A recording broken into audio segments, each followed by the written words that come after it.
غیر قانونی طور پر دوسرے ممالک جانے والے پاکستانیوں کی ایک اور کشتی ڈوب گئی جس میں دیگر ممالک کے لوگ بھی بیٹھے ہوئے تھے۔ اس میں 44 پاکستانی ڈوب کر مر گئے یا ان کو مار دیا گیا۔ انتہائی خوفناک تفصیلات سامنے آئی ہیں۔ اس موقع پر جلاد بن گئے انسانی اسمگلر۔ انہوں نے کشتی کو سمندر کے کنارے سمندر کے اندر کھڑا کر دیا۔ 8 دن تک کشتی وہاں پہ کھڑی رہی۔ لوگ بھوک سے بھی اور سردی سے بھی مرنے لگے اور ان میں سے کچھ کو انسانی اسمگلروں کی طرف سے پکڑ کر زبردستی سمندر میں پھینک دیا گیا۔ کیسا غیر انسانی رویہ ہے! اور کچھ کو تشدد کر کے قتل بھی کر دیا گیا۔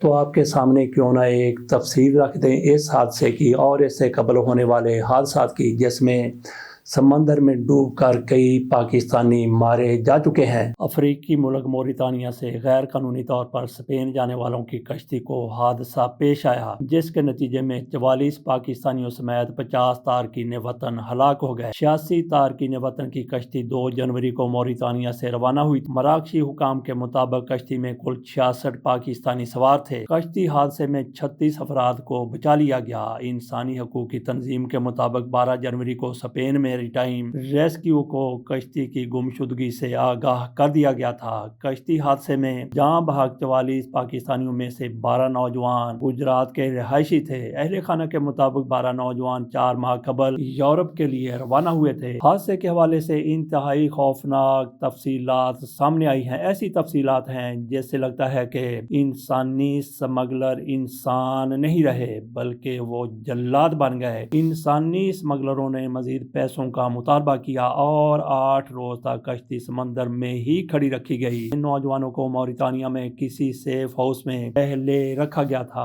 2 جنوری کو کشتی میں سوار کر دیا گیا۔ ایک بچ جانے والے پاکستانی نے ٹیلی فون کال پر اہل خانہ کو بتایا کہ سمندری حدود میں شدید سردی کی وجہ سے کچھ لوگ بیمار ہوئے۔ کشتی میں راشن بھی تقریباً ختم ہو چکا تھا۔ اس وجہ سے انسانی اسمگلرز نے کچھ لوگوں کو زبردستی اٹھایا اور سمندر میں پھینک دیا۔ کچھ لوگوں کو تشدد کر کے ہلاک کیا گیا، قتل کیا گیا۔ کشتی میں گجرات، منڈی بہاؤدین، سیالکوٹ کے لوگ بھی سوار تھے۔ شہباز شریف نے اظہار افسوس کرتے ہوئے جاں بحق ہونے والے افراد کی بلند درجات کی دعا کی ہے اور اہل خانہ سے اظہار تعزیت کیا ہے۔ وزیر اعظم نے متعلقہ حکام سے واقعے کی رپورٹ طلب کر لی ہے۔ صدر آصف علی زرداری نے بھی مراکش کشتی حادثے پر پاکستانیوں کی ہلاکت پر اظہار افسوس کرتے ہوئے انسانی اسمگلنگ کی روک تھام کے لیے مؤثر اقدامات کرنے کی ضرورت پر زور دیا ہے۔ کیا کہنے صدر صاحب کے اتنے یہ رحم دل ہو گئے، اتنی ان میں ہمدردی آ گئی کہ انہوں نے کہا ہے کہ انسانی اسمگلنگ کی روک تھام کے لیے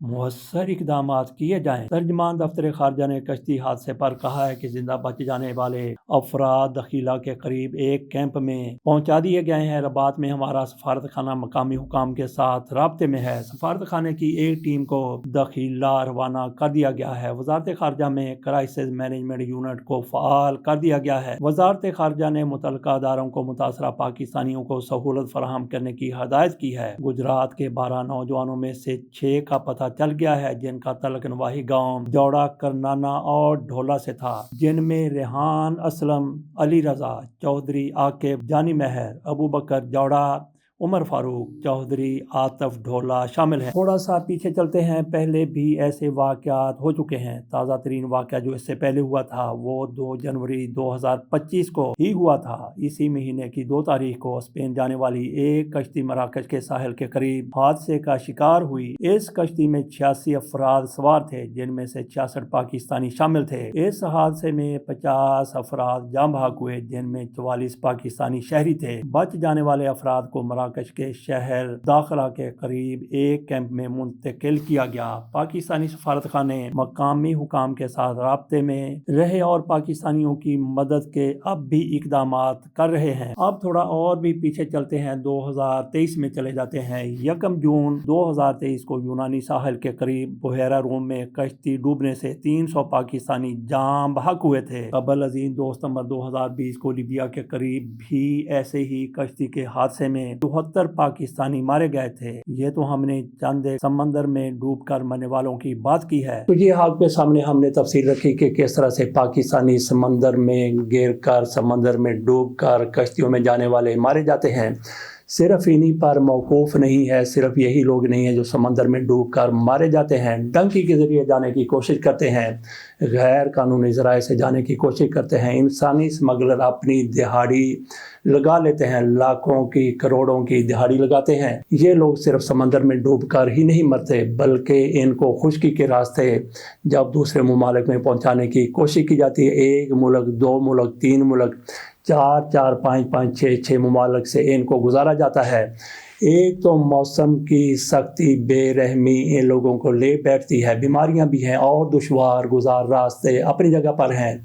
اس دوران بھی کچھ موسم کی بے رحمی کا شکار ہو جاتے ہیں، کچھ دشوار گزار راستوں میں مارے جاتے ہیں اور کئی کوسٹ گارڈ کی فائرنگ کا نشانہ بن جاتے ہیں۔ ان ممالک کی سرحدوں پر تعینات گارڈز جب ان کو یہ لوگ نظر آتے ہیں کہ غیر قانونی طور پر یہ سرحد عبور کر رہے ہیں، کچھ نے تو پیسے لگائے ہوتے ہیں اور جنہوں نے پیسے نہیں لگائے ہوتے، کوشش انسانی اسمگلر کی یہی ہوتی ہے کہ جتنی بچت ہو سکتی ہے اتنی کر لی جائے، تو یہ لوگ ان کو فری نکلوانے کی کوشش کرتے ہیں اور کچھ مکار نہیں بھی کرتے کوسٹ گارڈ والے، ان ممالک کے محافظ، تو وہ بھی فائرنگ کر کے ان لوگوں کو مار دیتے ہیں، اور پھر جن ممالک کے اندر سے یہ پیدل جا رہے ہوتے ہیں یا گاڑیوں پہ جا رہے ہوتے ہیں، کوئی چیک پوسٹ آ جاتی ہے، وہاں سے یہ بھاگ کر نکلنے کی کوشش کرتے ہیں تو وہاں بھی مارے جاتے ہیں۔ بہت ہی قسمت والے ہوتے ہیں جو ان سے بچ کے اگلے ملک پہنچ جائیں، وہاں جا کے ان کو کوئی روزگار مل جائے، 2 نہیں تو 3% ایسے لوگ ہوں گے جو اس طرح سے کامیاب ہو جاتے ہیں۔ کامیابی اس کو بھی نہیں کہا جا سکتا کیونکہ وہ جتنا عرصہ بھی وہاں پہ رہتے ہیں، چھپ چھپا کے رہتے ہیں۔ اب ذرا آ جاتے ہیں اپنی حکومت کی طرف، شہباز شریف کی طرف سے، جیسے انہوں نے ان لوگوں کی بلند درجات کی دعا کر دی ہے۔ آصف علی زرداری صاحب کی طرف سے بھی یہ کہ وہ آپ کے سامنے ہم رکھ چکے ہیں۔ بات ہم کرتے ہیں شہباز شریف صاحب کی۔ انہوں نے کچھ عرصہ قبل، بلکہ اسی مہینے کی 2 یا 3 تاریخ کو کشتی ڈوبی تھی، اس کے بعد ان کی طرف سے سخت کارروائی کا حکم دیا گیا تھا۔ شہباز شریف کے سامنے انسانی اسمگلر موجود نہیں تھے، ان کے سامنے ہوتے تو جس طرح سے انہوں نے سختی کے ساتھ کہا تھا، شہباز شریف ان کا گلا اپنے ہاتھوں سے دبا دیتے۔ شہباز شریف نے FIA کو حکم دیا تھا کہ ان کو نشان عبرت بنا دیا جائے، ان کے ساتھ کسی قسم کی بھی کوئی رعایت نہ کی جائے، ان کو نشان عبرت بنایا جائے، ان کو سزائیں دی جائیں۔ ساتھ ہی شہباز شریف صاحب کی طرف سے FIA کے کچھ لوگوں کو اپریشیٹ بھی کیا گیا تھا اور کچھ لوگوں کو انعامات بھی دیے گئے کہ جنہوں نے انسانی اسمگلروں کو پکڑا تو پھر کیا ان کو چھوڑ دیا گیا۔ تو جن لوگوں کو انعامات دیے انہوں نے اپنے ہی لوگوں کو بھی گرفتار کیا، FIA کے لوگوں کو بھی گرفتار کیا۔ کیا کہنے، گرفتار ہونے والے بھی اسی محکمے کے، گرفتار کرنے والے بھی اسی محکمے کے، سپاہی سے لے کے یا لوور رینک سے لے کے اوپر تک سب کو حصہ جاتا ہے، لیکن کچھ کو پکڑا گیا، کچھ کو انعامات دے دیے گئے۔ تو شہباز شریف کی طرف سے کہا گیا تھا کہ ان کو نشان عبرت بنانا ہے، انسانی اسمگلروں کو۔ یہ بنایا ہے نشان عبرت شہباز شریف کی FIA نے اور شہباز شریف نے۔ تو ناظرین، یوں لگتا ہے کہ جس طرح سے پولیس میں بھتہ خوری ہوتی ہے، اگر انسانی اسمگلروں کے خلاف کارروائی کی جائے تو سوال ہی پیدا نہیں ہوتا کہ ایک بھی انسانی اسمگلر آپ کو نظر آ جائے۔ تو باقی جن حادثات کا ہم نے ذکر کیا 2019 میں، 20 میں، 22 میں، 24 میں، 23 میں، تو ان کے خلاف اگر سخت کارروائیاں کی گئی ہوتی تو سوال ہی پیدا ہوتا تھا کہ یہ حادثات جنوری میں 2 ہو جاتے جن میں اتنے زیادہ مزید لوگ بھی مارے گئے ہیں۔ تو یہاں پہ سوال یہ ہے کہ کیا انسانی اسمگلر اتنے زیادہ طاقتور ہو گئے ہیں، ان کے اتنے زیادہ لمبے ہاتھ ہو گئے ہیں کہ وزیر اعظم کہتا ہے کہ نشان عبرت بنایا جائے، لیکن وہ ایک اور کارروائی ڈال جاتے ہیں، ایک اور موت کا سبب بن جاتے ہیں، ایک اور حادثے کا سبب بن جاتے ہیں جس میں 44 پاکستانی مزید مارے جاتے ہیں۔ اور کس طرح مارے جاتے ہیں؟ ان کو پکڑ پکڑ کے سمندر میں پھینکا جاتا ہے، تشدد کر کے قتل کیا جاتا ہے۔ تو اس پر کیا انسانیت جاگے گی؟ ہمارے وزیر اعظم صاحب کی، ہمارے اداروں کی، ہمارے صدر صاحب کی؟ یوں لگتا ہے کہ جس طرح سے پولیس میں سپاہی سے IG تک حصہ جاتا ہے، اسی طرح سے سمگلر بہت زیادہ طاقتور ہو گیا، بہت زیادہ ان کے پاس پیسہ ہے۔ تو کیا یہ حصہ وزیر اعظم ہاؤس اور ایوان صدر تک بھی جاتا ہے؟